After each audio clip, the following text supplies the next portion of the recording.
This is Appalachian Television Omnimedia, improving America. 3:04, local Wasteland time. If you're listening, it means the night found you again. Maybe in a cot, maybe under a tarp, maybe sitting somewhere you told yourself it was safe enough because it had 3 walls and nothing breathing in the 4th. This is midnight in the Wasteland. I'm Nightwatch. There are marks in Appalachia people learn to notice. Red paint on the door, bones tied in wire, bottle cap arrows, a skull scratched into concrete by somebody kind enough to leave a warning before they became one. Most marks are put where a grown person can see them. Eye level, door height, on road signs, and on rocks. On the broad side of a wall, where the next poor soul will have no excuse for missing it. But not all of them. Some marks sit lower, under counters, behind stairwells, near the base of old stone, where the dust gathers and grown men stop looking. That's where a wanderer told me he started finding turtles. Little things, round shells, stubby legs, sometimes blue, sometimes white, sometimes only a half moon of chalk, left behind on stone, like a small hand that had been interrupted. Folks make stories out of them. Folks always do.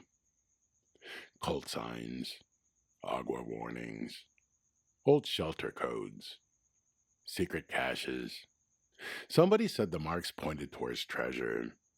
Somebody else said they pointed towards death. The wasteland is generous that way. It will let you be wrong in whatever direction you prefer. But this wanderer didn't think the turtles meant treasure.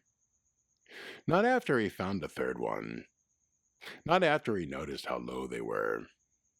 He told me this story outside Foundation, under a tarp patched with feed sacks, while rain ticked off a coffee can between us. He sold screws and canned pears and rusted springs, and loose ammunition that he claimed had all been inspected. He also sold stories, though he pretended those were free.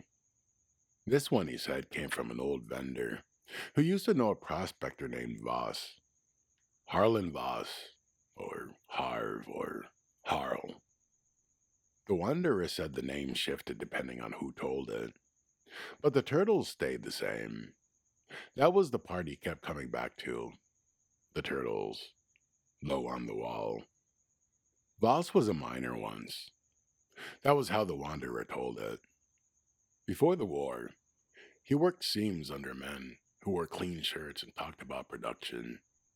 After the war, he worked anything that looked like a hole and promising metal. He followed the old U-minute machines, the way some men follow scripture. You've seen those machines.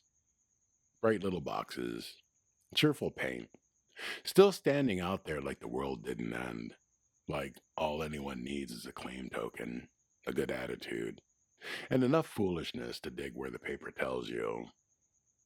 Voss believed in them. Not because they were reliable, because they were simple. Insert claim, follow marker, dig.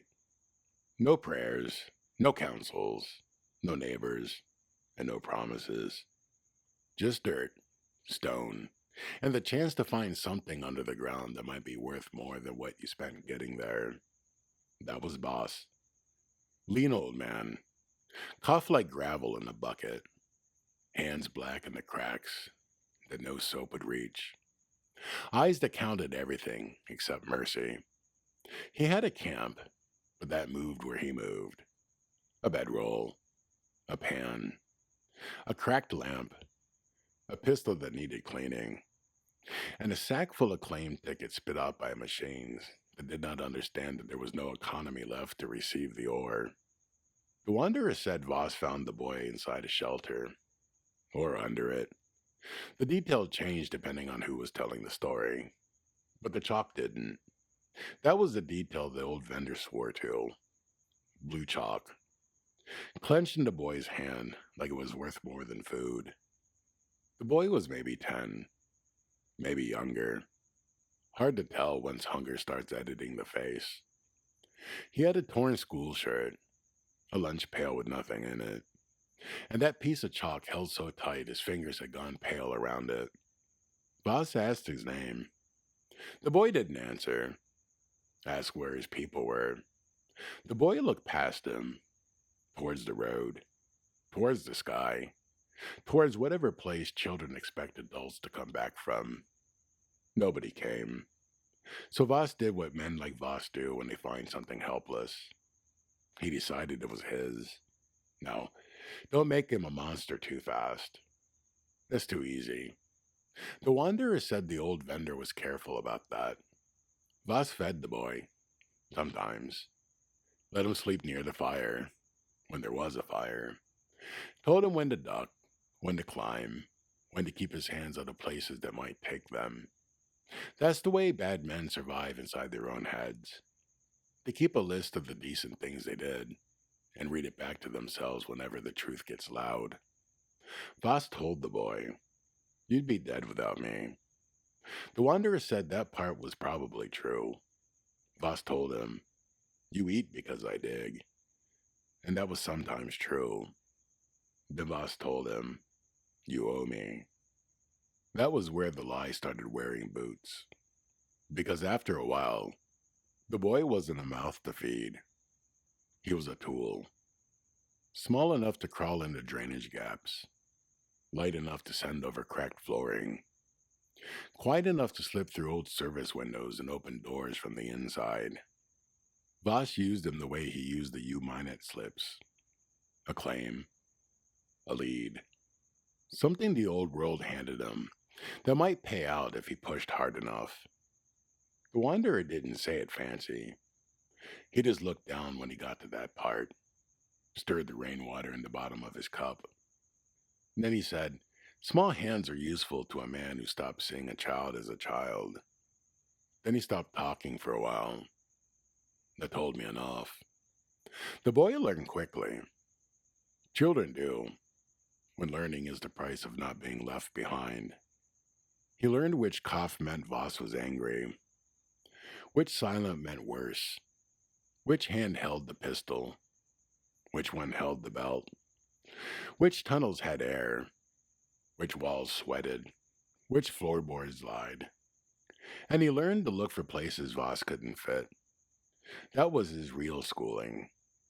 Not reading, not numbers, not the old films they used to show children in rooms, with maps on the wall and flags in the corner. No, he remembered one of those.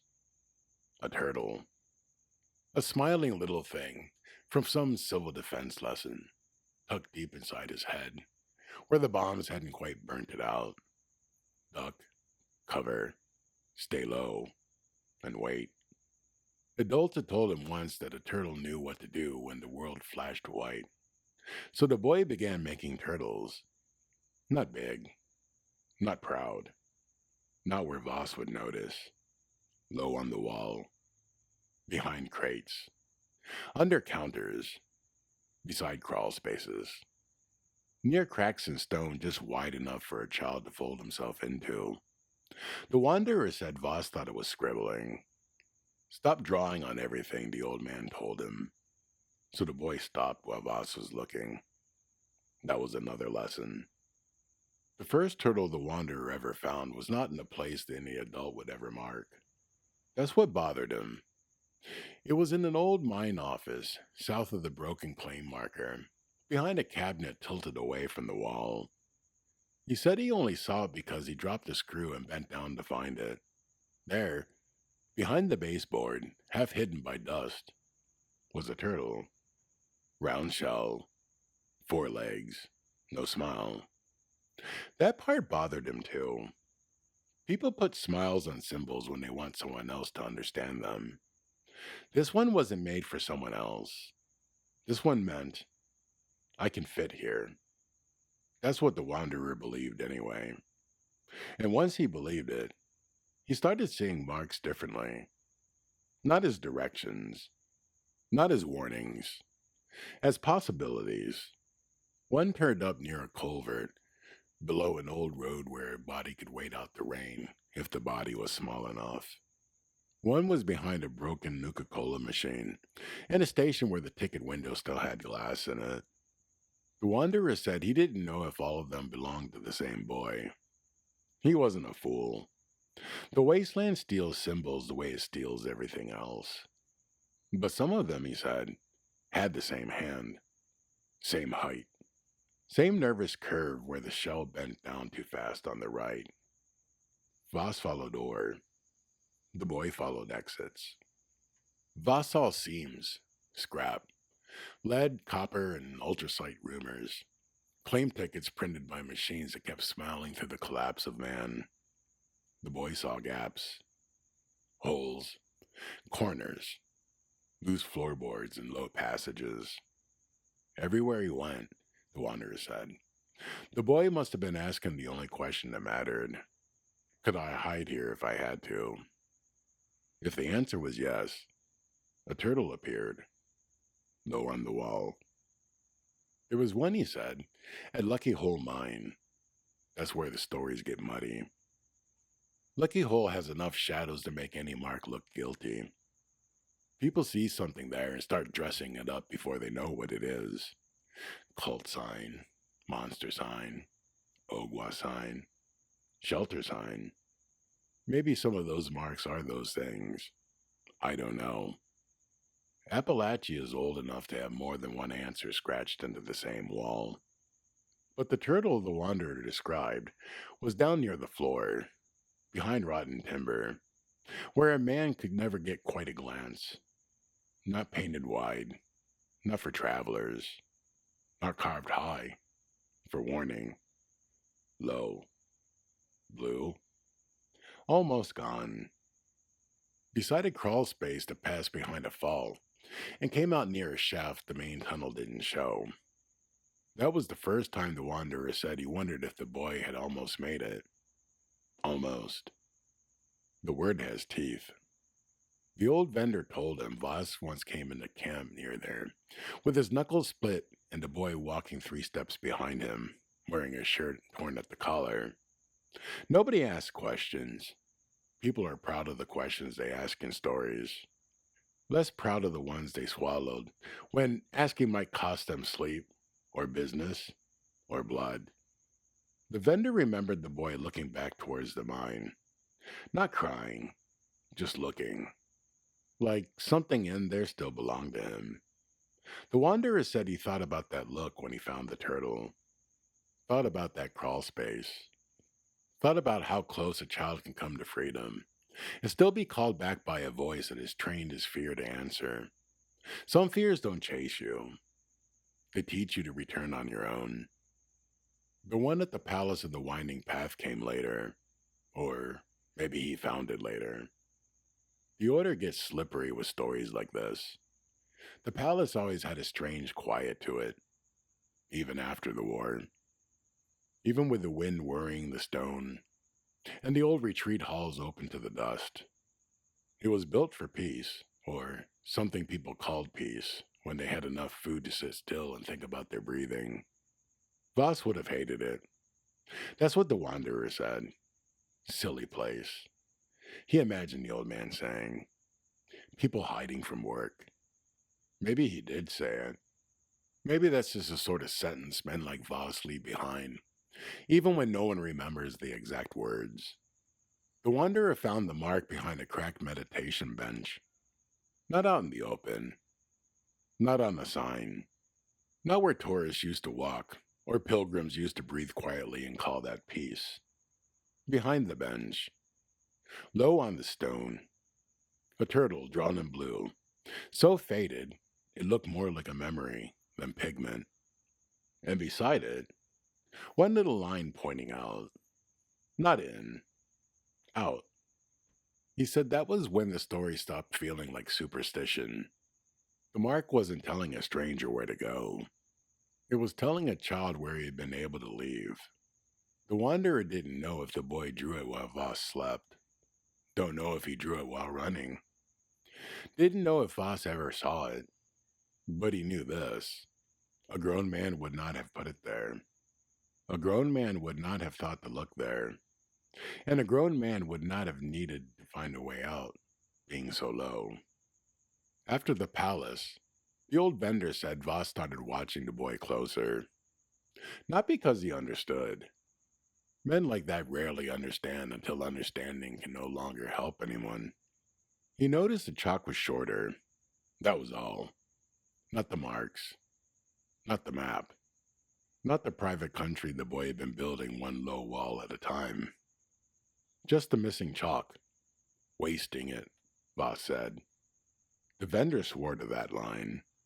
Said Voss told it himself once, years later, when he was drunk enough to mistake confession for complaint. Wasting it.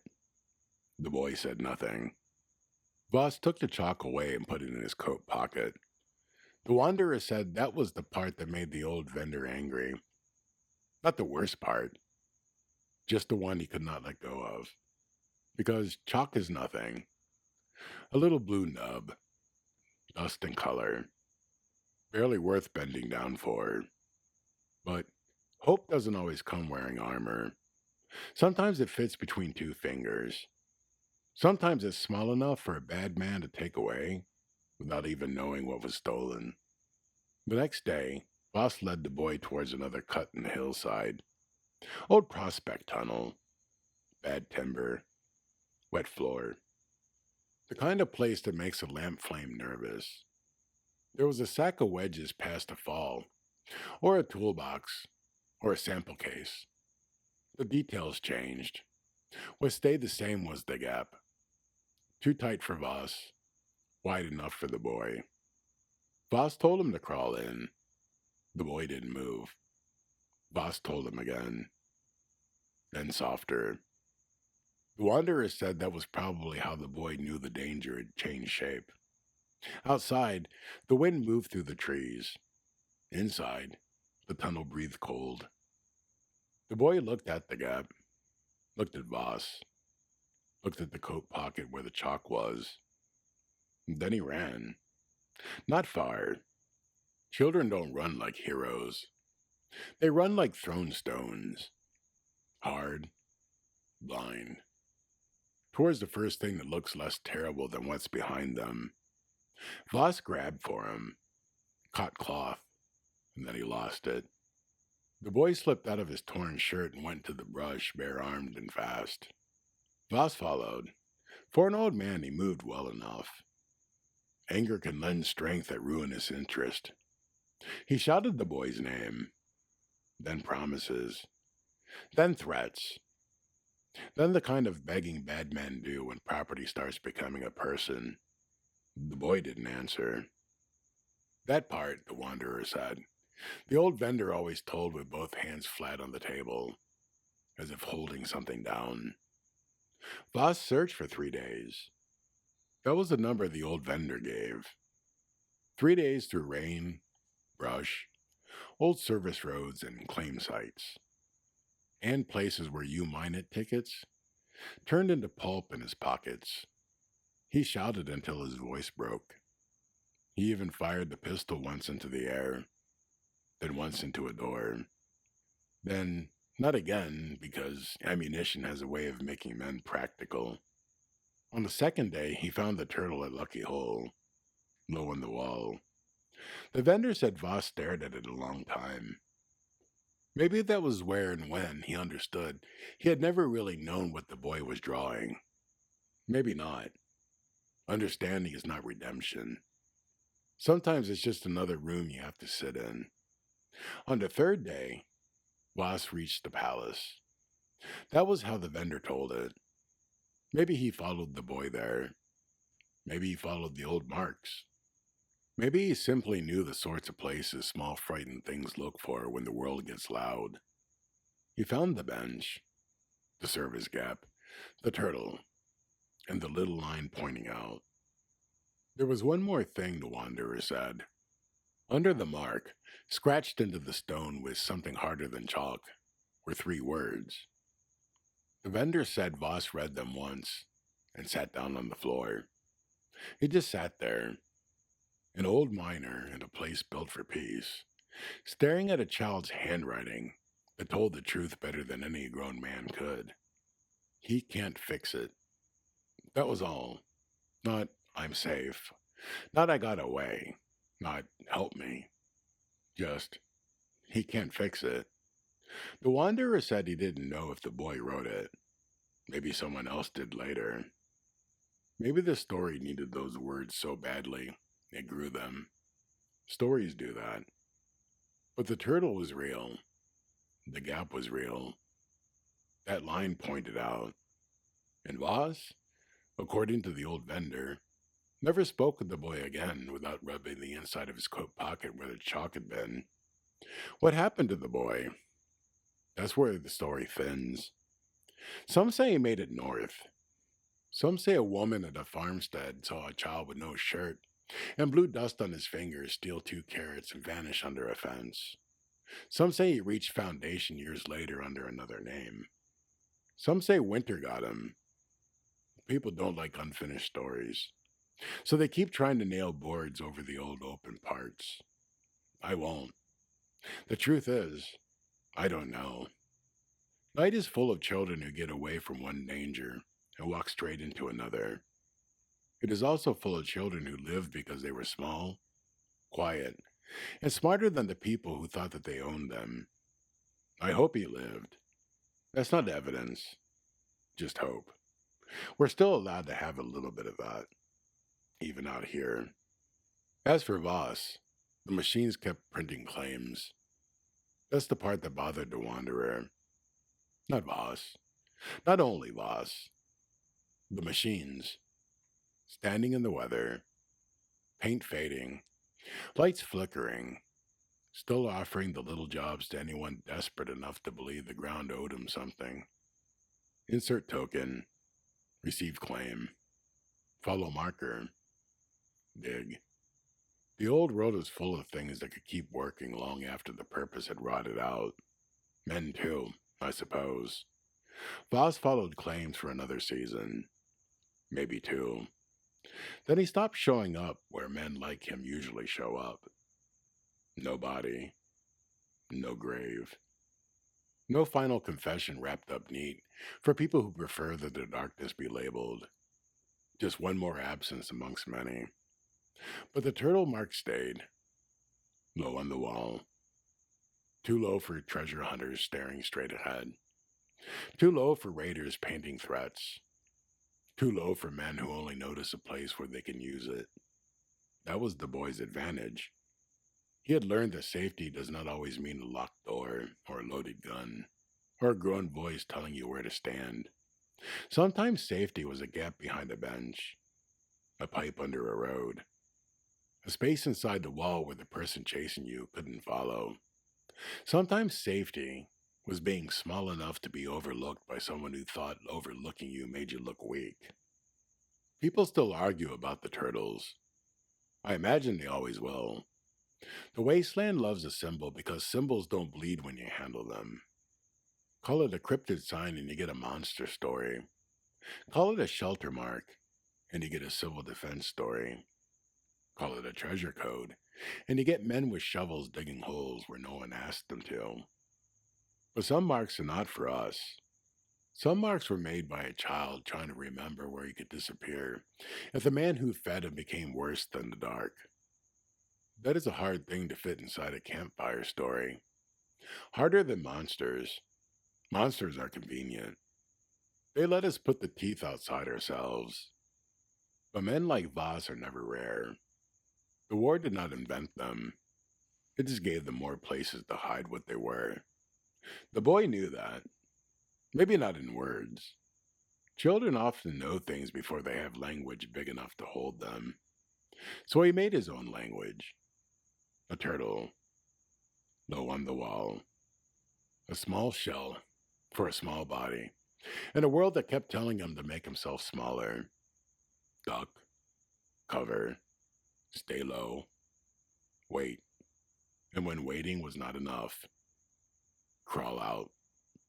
If you find one of those marks, Don't be too quick to make it useful. That's our habit. We find something left behind and ask what it can do for us. Does it point to water? To loot? Can I sell it? Can I follow it? Maybe. Or maybe it did what it was already meant to do. Maybe it helped one child remember a place where a bad man could not fit. Out there, that might be the closest thing to holy some walls ever get. You've been listening to Midnight in the Wasteland. I'm Nightwatch. I'll be here as long as the tower holds, and the signal keeps finding cracks to crawl through. Until then, if you see a little turtle down by the floor, don't laugh at it. Don't dress it up too quickly in monster tales or treasure maps. Get low. Look where it's looking. And remember that once, somewhere in Appalachia, a frightened child looked at a wall and decided the world still had one place where the thing chasing him couldn't follow.